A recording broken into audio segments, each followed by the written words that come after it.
Syekh Allama Tabatabai berkata bahwa jarak antara kita dengan Nabi Adam tidak lebih dari 7.000 tahun. Sedangkan kalau kita melihat, mendengarkan di sejarah yang biasa diajarkan, penemuan fosil-fosil makhluk-makhluk purba, manusia purba itu ratusan, jutaan tahun yang lalu. Jutaan tahun yang lalu. Sementara jarak kita dengan Nabi Adam tidak sampai 1 juta. Berarti, kalaulah kita melihat, ternyata lebih dulu makhluk-makhluk purba ini, manusia purba ini ada sebelum Nabi Adam alaihissalam. Akan tetapi, saya lebih cenderung mengatakan makhluk purba dibanding manusia purba. Kalau ini hipotesis, ini kesimpulan sementara saya bahwa sebelum Nabi Adam diciptakan itu ada makhluk yang Allah ciptakan menyerupai manusia, tapi bukan manusia. Makhluk yang menyerupai manusia, tapi bukan manusia. Begitu kedatangan Nabi Adam alaihissalam sebagai khalifah mengganti makhluk-makhluk yang telah ada sebelumnya, dan kemudian Allah punahkan beberapa makhluk yang ada sebelumnya seperti dinosaurus dan lain sebagainya. Tapi itu bukan hal yang terpenting. Yang terpenting sebetulnya adalah bagaimana manusia itu mengemban amanah sebaik-baiknya sebagai khalifatan fil ard, sebagai pengelola di muka bumi, memimpin kehidupan yang ada di muka bumi dengan sebaik-baiknya. Karena ini adalah amanah yang diberikan oleh Allah Subhanahu wa taala. Pemirsa TV One yang dirahmati dan dimuliakan oleh Allah Subhanahu wa taala. Dalam Al-Qur'an surah Al-Baqarah tadi, ketika Allah kemudian memproklamirkan akan menciptakan manusia sebagai khalifatan fil ard, itu kemudian sempat mendapatkan sanggahan dari malaikat. Malaikat kemudian berkata, "Ataj'alu fiha may yufsidu fiha wa yasfikud dima." Akankah engkau menciptakan manusia yang berbuat kerusakan dan saling menumpahkan darah? Jadi malaikat itu menyanggah. Akan tapi ada ulama yang berpendapat bahwa malaikat tersebut adalah bukan golongan malaikat Jibril, karena malaikat itu banyak. Bahkan ada yang menganggap bahwa malaikat itu adalah malaikat nar, karena ada ulama yang membagi malaikat, ada malaikat nur, ada malaikat nar. Malaikat nar itu adalah golongannya iblis dulu sebelum dikutuk oleh Allah. Karena ketika Allah memerintahkan malaikat sujud, wa idz qulna lil malaikati isjudu li adama fasajadu illa iblis, ketika Allah memerintahkan malaikat untuk sujud, mereka sujud semua. Semua malaikat sujud kecuali iblis.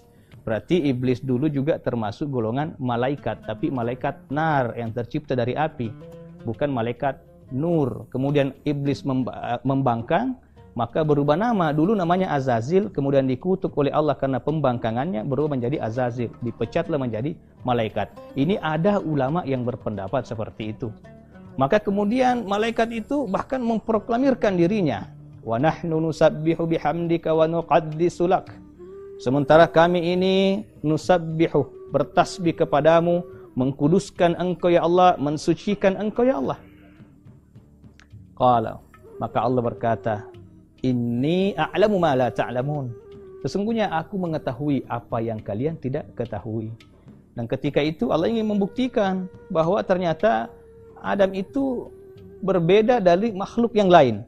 Ketika kemudian Allah ajarkan nama-nama benda kepada Nabi Adam alaihissalam, dan itu tidak diajarkan kepada para malaikat. Wa 'allama Adam al-asma'a kullaha thumma 'aradahum 'alal malaika faqala anbi'uni bi asma'i haula'i in kuntum shadiqin.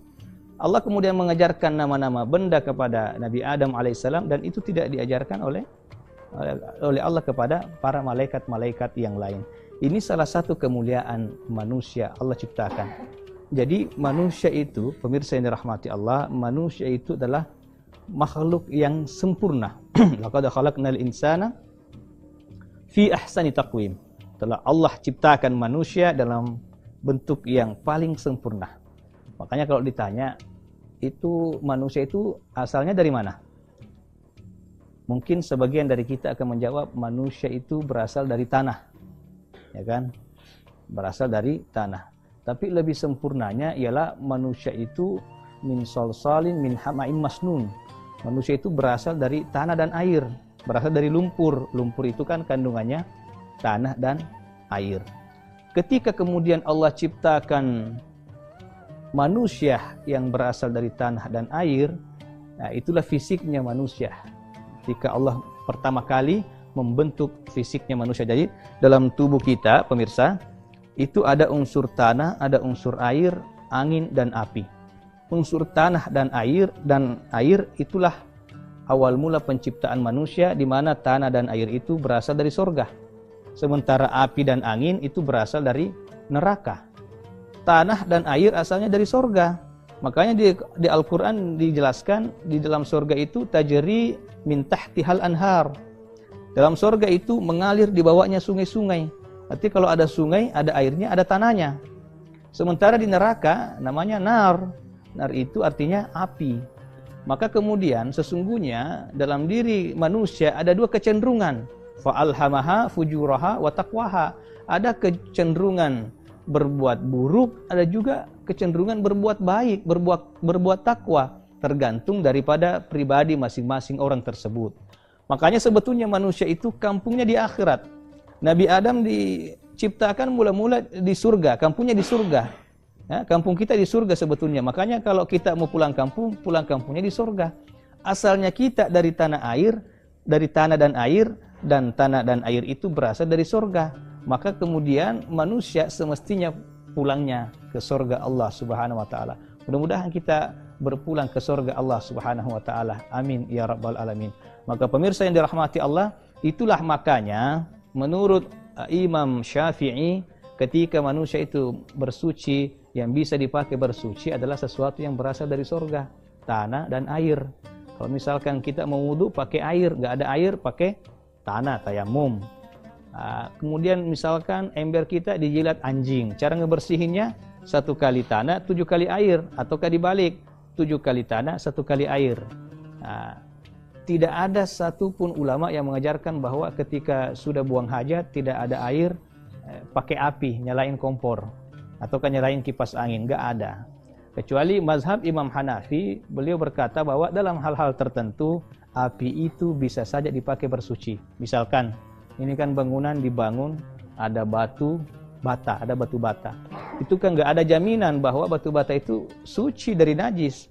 Akan tetapi menurut mazhab Hanafi, batu bata itu sudah dibakar dan api itu bisa menjadi penyucinya. Makanya kalau orang masuk neraka dicucinya pakai api.